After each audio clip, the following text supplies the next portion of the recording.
Friends, स्वागत है आपका रैपिड सक्सेस पॉइंट में। आज हम आपके लिए लेके आए हैं आदर्शवाद।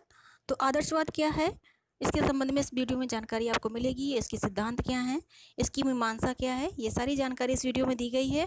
तो जो छात्र हमारे यूजीसी नेट की तैयारी कर रहे हैं दर्शन शास्त्र से या शिक्षा शास्त्र से, या फिर कह सकते हैं कि जो छात्र हमारे पीजीटी की तैयारी कर रहे हैं, सहायक आचार्य प्रवक्ता पद के लिए तैयारी कर रहे हैं, बीएड बीटीसी के जो स्टूडेंट्स हैं, और साथ में जो हमारे सीटेट और टेट की तैयारी करने वाले स्टूडेंट्स हैं, उनके लिए वीडियो बहुत इंपॉर्टेंट है। तो हमारे चैनल को सब्सक्राइब कर दीजिए, बेल आइकन को प्रेस कर दीजिए, जिससे आने वाले सभी वीडियोस की नोटिफिकेशन आपको मिलती रहेगी। ठीक है, अपने मित्रों के साथ शेयर अवश्य कीजिएगा अगर आपको वीडियो अच्छा लगता है तो। ठीक है, आप लोग बेल आइकन ज़रूर से ज़रूर प्रेस कर दीजिएगा मित्रों, और साथ में लाइक भी बटन से लगाइएगा आप लोग, क्योंकि लाइक नहीं करते हैं तो प्रोत्साहन भी नहीं मिलता है। आप लोग कमेंट कतई नहीं करते हैं, क्यों नहीं करते हैं पता नहीं, कैसे पढ़ रहे हैं आप लोग, मुझे समझ में नहीं आता है। कुछ कभी कोई क्वेश्चन हो तो आप लोग पूछिए, उसमें जानकारी आपको भी मिलेगी और मेरा भी उससे ज्ञान चक्षु खुलेगा। ऐसा नहीं है, प्रश्नोत्तर के माध्यम से ज्ञान चक्षुओं का कह सकते हैं कि ये खिलते हैं, खुलते हैं, और हमारा जो ज्ञान का जो क्षेत्र है वो विकसित होता है, उसमें विकास होता है। ठीक है, इससे दोनों को लाभ होता है, चाहे वो छात्र हो या फिर शिक्षक हो। चलिए मित्रों, पढ़ना शुरू करते हैं कि आदर्शवाद क्या है। तो आदर्शवाद जो कि अंग्रेजी के शब्द आइडियलिज्म का पर्याय है। ठीक है, आदर्शवाद क्या है, ये अंग्रेजी के शब्द आइडियलिज्म का पर्याय है। ये दो शब्दों से मिलकर बना है, आइडिया और इज्म। ठीक है, कितने शब्दों से मिलकर बना है, दो शब्दों से मिलकर बना है, आइडिया प्लस इज्म से मिलकर बना है, जिसका अर्थ होता है विचारवाद। ठीक है, तो आइडिया मीन्स हो गया विचार, और इज्म का मतलब होता है वाद। ठीक है, आइडिया मीन्स विचार और इज्म का मतलब है वाद। तो इसका शाब्दिक अर्थ क्या निकल के हो गया, विचारवाद। यानी कि जो आदर्शवाद है इसको विचारवाद के नाम से भी जाना जाता है। ठीक है, तो जान लेते हैं आगे क्या कहा गया है कि भारतीय जो अद्वैतवादी विचारधारा है, अद्वैतवाद विचारधारा किसने दिया है, शंकराचार्य ने। ठीक है, तो जो भारतीय विचारधारा है अद्वैतवाद, उस विचारधारा के ये बहुत ही निकट है। निकट है मतलब उससे मिलता जुलता विचार है आदर्शवाद का। तो इसकी उत्पत्ति यूनान यानी कि ग्रीक, जिसको हम एथेंस बोलते हैं, तो इसकी उत्पत्ति यूनान में हुई थी। इस विचारधारा के जो संवाहक हैं, यानी कि जो इस धारा को आगे लेके जाने वाले हैं, इसके जो प्रवर्तक हैं और उस धारा को आगे बढ़ाने वाले जो हमारे दार्शनिक हैं आदर्शवादी, वो कौन कौन से हैं, तो सुकरात, प्लेटो, अरस्तु, डेकार्टे, स्पिनोजा, लाइबनीज, कांट और हीगल। ठीक है, इस विचारधारा के ये प्रमुख जो दार्शनिक हैं वो इस यहाँ पर दिए हुए हैं। तो कभी कभी एग्ज़ाम में जो पॉइंट वाइज क्वेश्चन आ जाते हैं ऑब्जेक्टिव में से कि कौन सा दार्शनिक इसमें से आदर्शवादी विचारधारा का नहीं है, तो यहाँ पे उन दार्शनिकों के नाम दिए गए हैं जो आदर्शवादी विचारधारा से संबंध रखते हैं। तो इसके अतिरिक्त जो कोई दार्शनिक दिया होगा तो वो आदर्शवादी परंपरा का नहीं होगा। ठीक है, तो ये जानकारी यहाँ पे दी गई कि आदर्शवाद क्या है, ये अंग्रेजी के शब्द आइडियलिज्म का पर्याय है। ठीक है, और ये दो शब्दों आइडिया और इज्म से मिलकर बना हुआ है, जिसका अर्थ होता है विचारवाद। यानी कि ऐसा वाद, ऐसा दर्शन, ऐसा ज्ञान, ऐसा विज्ञान जिसके माध्यम से आदर्शों की स्थापना होती है, विचारों को मतलब कि जो हमारे विचार हैं जिनको हमने कल्पना किया हुआ, वो विचार हमारे वास्तविक जगत में स्थापित होते हैं, वो हमारा आदर्शवाद कहलाता है। ठीक है, यहाँ पे जो शिक्षा दिया हुआ है, तो इस वीडियो में हमने शिक्षा के बारे में जानकारी नहीं दी है, यहाँ पे सिर्फ आदर्शवाद के संबंध में जानकारी दी गई है। शिक्षा के लिए हम अलग से वीडियो बनाएंगे, तो आप लोग वहाँ देखिएगा। तो ये आदर्शवाद का पार्ट 1 है एक तरीके से। ठीक है, ये फर्स्ट पार्ट है, सेकेंड पार्ट बाद में आएगा। तो ये क्या है कि ये आइडिया और इज्म से मिलकर बना है, यानी कि विचारों के संबंध में यहाँ पे जो प्रस्तुतिकरण किया गया, यानी कि व्यक्ति जो सृष्टि बना है, जो संसार बना है, तो व्यक्ति के जैसे हमारे मन में कोई विचार आता है, उसके बाद हम कोई उस कार्य को करते हैं। जैसे हमने विचार किया कि हमें मार्केट जाना चाहिए, उसके बाद बाज़ार जाते हैं, वहाँ से जो हमको लाना होता है वो लाते हैं। ठीक है, जैसे हमारे मस्तिष्क में विचार आया कि हमें ऐसी कलाकारी करनी है, ऐसी चित्रकारी करनी है, ये डिज़ाइन बनाना है, उसके बाद हम उसको मूर्त रूप देते हैं। ठीक है, तो वैसे ही आदर्शवाद में क्या है, ये कहा जाता है कि जो सृष्टि करता है, यानी कि जो ईश्वर है, उसके मस्तिष्क में सबसे पहले क्या आया, विचार।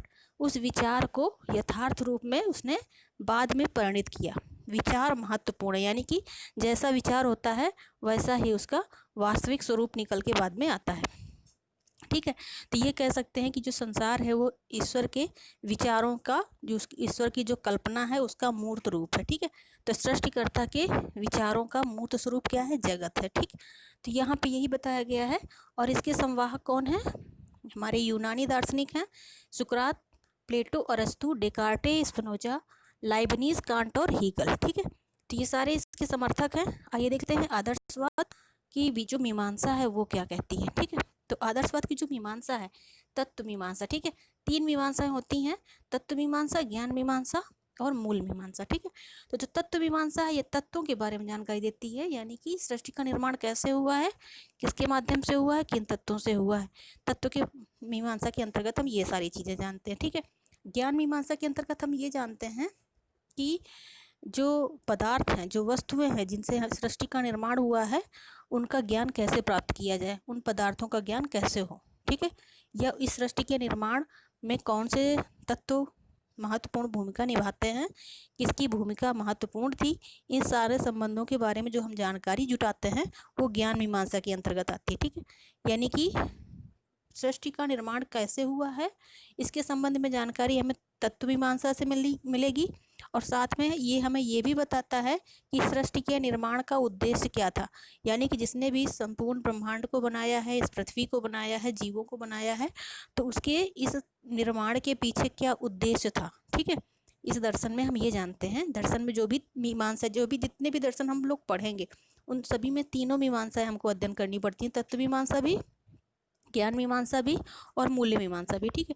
तो तत्व मीमांसा के अंतर्गत हम यही जानते हैं कि जो सृष्टि बनी है, जो संसार को बनाया है विधाता ने, ईश्वर ने, जो भी अल्लाह ने, जिसने भी, खुदा ने, तो उसके पीछे उसका उद्देश्य क्या था, इस सृष्टि के निर्माण के पीछे उसका क्या कारण था। तो इन सारी चीज़ों के बारे में जानकारी हमें तत्व मीमांसा से मिलती है और यही हमारे जीवन के उद्देश्यों का निर्धारण भी करता है। यानी कि मानव सृष्टिकर्ता ने जिस प्रकार से उद्देश्यों का निर्धारण करके जीवन को बनाया, सृष्टि को बनाया, संसार को बनाया, तो उसी प्रकार से जब मानव अपने वास्तविक स्वरूप में आता है, जीवंत रूप में आता है, तो उसके जीवन का उद्देश्य क्या होना चाहिए उसका निर्धारण भी हमारा तत्व मीमांसा करता है। ठीक है। जीवन के उद्देश्यों का निर्धारण कौन करता है? तत्व मीमांसा। ठीक है। अब यहाँ पे ज्ञान मीमांसा है, तो ज्ञान मीमांसा के अंतर्गत क्या देखते हैं? हम ये देखते हैं कि ज्ञान मीमांसा में जो हमारे पदार्थ हैं जिनसे मिलकर सृष्टि बनी है उसको कैसे बनाया गया है, उन तत्वों का ज्ञान हमें किन माध्यमों से मिल सकता है। ठीक है। तो वही यहाँ पे चर्चा की गई है। तो क्या कहा गया है तत्व मीमांसा में कि आदर्शवाद के अनुसार ईश्वर सृष्टि का निर्माता और नियामक है। ठीक है। आदर्शवाद कहता है कि इस सृष्टि का निर्माता कौन है? ईश्वर है। और नियामक यानी कि इस सृष्टि को संचालित करने के नियमों को बनाने वाला भी ईश्वर ही है। ठीक है। आदर्शवाद 2 रूपों में जगत की व्याख्या करता है। ठीक है। ये जगत को 2 रूपों में व्यक्त करता है। पहला है हमारा वस्तु जगत और दूसरा है हमारा विचार जगत। पहला कौन सा है? वस्तु जगत और दूसरा है विचार जगत।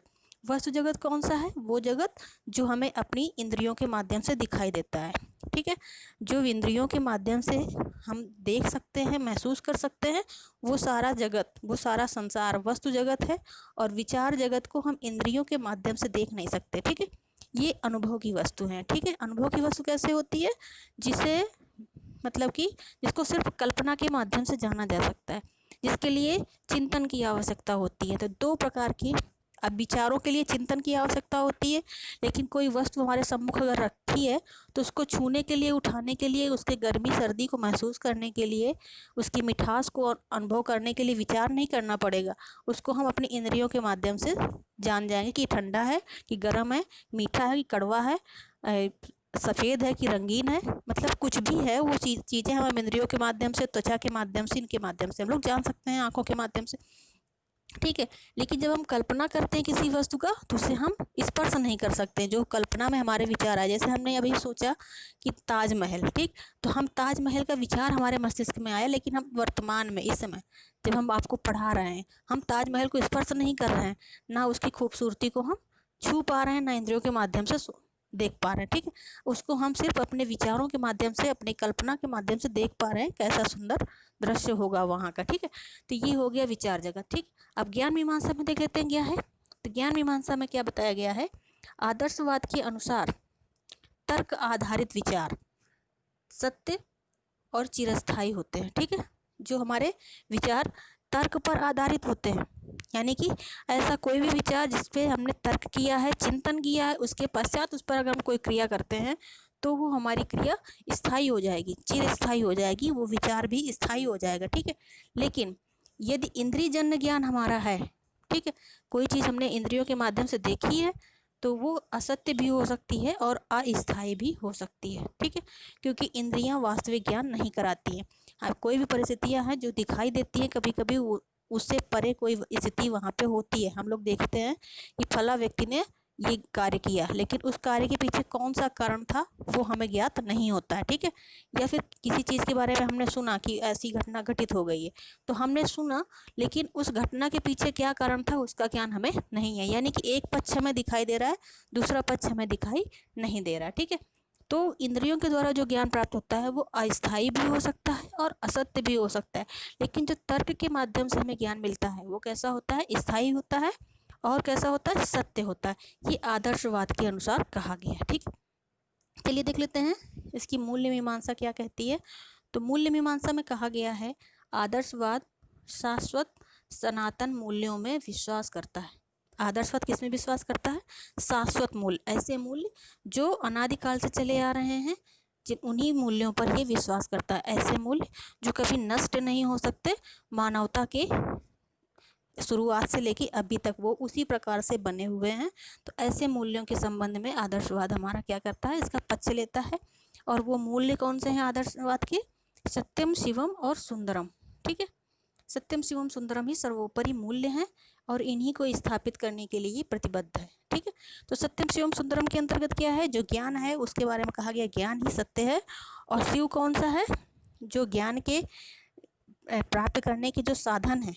ठीक है, उन साधनों को प्राप्त करने के लिए जो क्रियाएं हैं, जो मूल्य बनाए गए हैं, जो नियम बनाए गए हैं, जो साधन इकट्ठे किए गए हैं, वो सत्य हैं और वही चिरंतर हैं, वही सुंदर हैं। ठीक है, यानी कि नैतिकता पूर्ण आचरण और आचरण के माध्यम से ज्ञान को प्राप्ति करने के लिए जो प्रयास हमारे द्वारा किए जाते हैं और अंत में जो हमें ज्ञान प्राप्त होता है, ये तीनों ही चरण इम्पॉर्टेंट है, उन्हीं को ही सत्यम शिवम सुंदरम कहा गया है। यानी कि नैतिकता का आचरण करते हुए अपने जीवन के उद्देश्यों को प्राप्त करना, ठीक, यही आदर्शवाद का मूल्य मीमांसा है। ठीक, तो हमने क्या जाना, तत्व मीमांसा में सृष्टि के निर्माण के संबंध में जानकारी दी जाती है कि सृष्टि का निर्माण किसने किया है, किस उद्देश्य से किया है। और ज्ञान मीमांसा में क्या देखते हैं हम लोग कि सृष्टि के निर्माण की जो तत्व है वो कौन से हैं, किन साधनों का प्रयोग किया गया है, उन साधनों की जानकारी हमें कैसे मिलती है।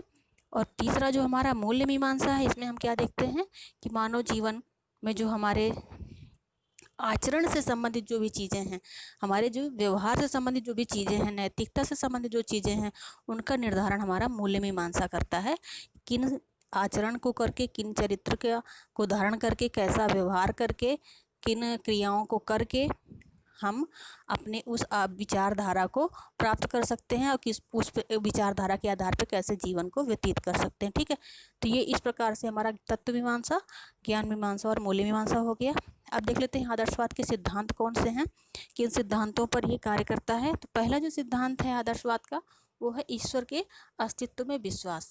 ठीक है, जो आदर्शवाद है ये ईश्वर के अस्तित्व में विश्वास करता है। ये कहता है इस सृष्टि को बनाने वाला ईश्वर है, उसने ही संपूर्ण जातियों, प्राणियों, वनस्पतियों को, सृष्टि के जितने भी चीज़ें हैं उन सबको ईश्वर ने ही बनाया है। ठीक है, दूसरा है सृष्टि का निर्माण विचारों से हुआ है। सृष्टि का निर्माण किससे हुआ है, विचारों से हुआ है।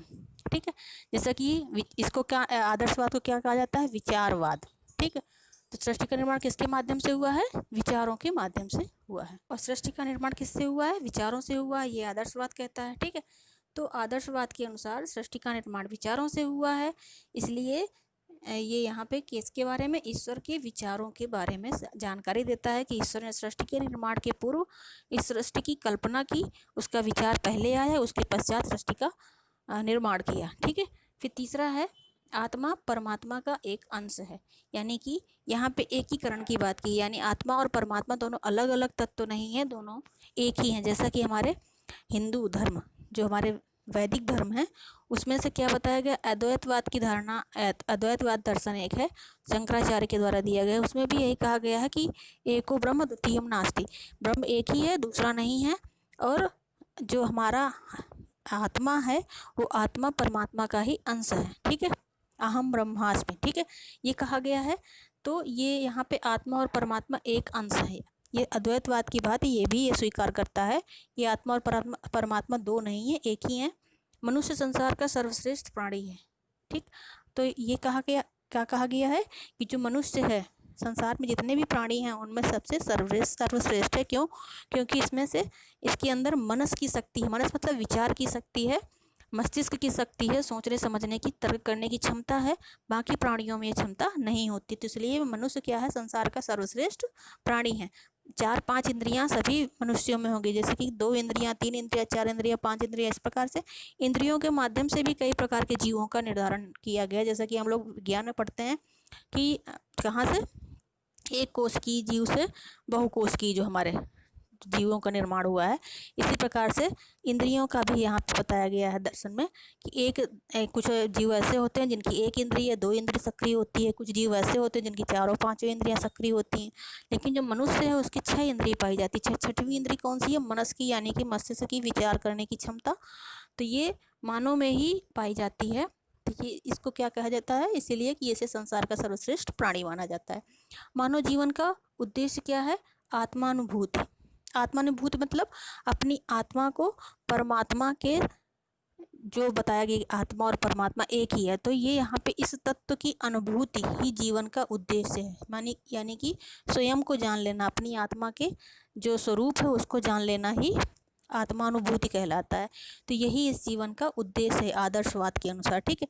आगे देख लेते हैं क्या कहा गया है।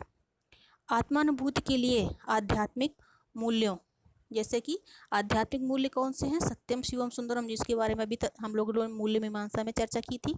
तो आत्मानुभूति के लिए आध्यात्मिक मूल्यों का ज्ञान होना आवश्यक है। यानी कि आदर्शवाद के अनुसार सत्यम शिवम सुंदरम क्या है, इसका ज्ञान ज्ञान होना परम आवश्यक है, ठीक है। 7वां क्या है, यानी कि प्रत्येक दर्शन के अनुसार हर दर्शन का अपना मूल्य होगा। उस दर्शन के अनुसार ही क्या होगा, व्यक्ति के जीवन के मूल्यों का निर्धारण होगा, और वैसे ही वो उद्देश्य का निर्धारण करेगा, और उसी प्रकार से उसे ज्ञान की प्राप्ति करने के साधन बनते जाएंगे, ठीक। अब यहाँ पे है 7वें नंबर पे, आध्यात्मिक मूल्यों के लिए नैतिक मूल्यों को जानना। आध्यात्मिक मूल्यों के लिए नैतिक मूल्यों को जानना एवं धारण करना आवश्यक। नैतिक मूल्यों को धारण कैसे करना है? जैसे हम आदर्शवाद की बात कर रहे हैं, तो आदर्शवाद के कुछ मूल्य हैं। सत्यम शिवम सुंदरम की बात की गई, तो सत्यम शिवम सुंदरम के आधार पे वहाँ पे व्यक्ति को क्या करना चाहिए, क्या नहीं करना चाहिए, व्यक्ति का आचरण कैसा होना चाहिए, कैसा नहीं होना चाहिए, ठीक है। उस धर्म के अनुसार, उस वाद के अनुसार, उस विचारधारा के अनुसार व्यक्ति में क्या क्या होना चाहिए और क्या क्या नहीं होना चाहिए, क्या उसे करना चाहिए और क्या उसे करना नहीं चाहिए, ठीक है। तो ये सारी चीज़ें मूल्यों के अंतर्गत बताई जाती हैं उस धर्म या दर्शन के आधार पर, ठीक। तो यहाँ पे हम आदर्शवाद के अनुसार अगर हम जाने तो आदर्शवाद में बताया गया है कि जीवन का जो मूल्य है वो क्या है, सत्यम शिवम सुंदरम की प्राप्ति। तो सत्यम शिवम सुंदरम के आधार पे ही जीवन के मूल्य निर्धारित किए गए हैं। मानव जीवन को कैसे जीना चाहिए, कैसा आचरण करना चाहिए, कैसा व्यवहार करना चाहिए। तो इन सारी चीज़ों का जानना और उनको अपने आचरण में लाना, जानने के साथ साथ उसको व्यवहार में लाना भी परम आवश्यक है।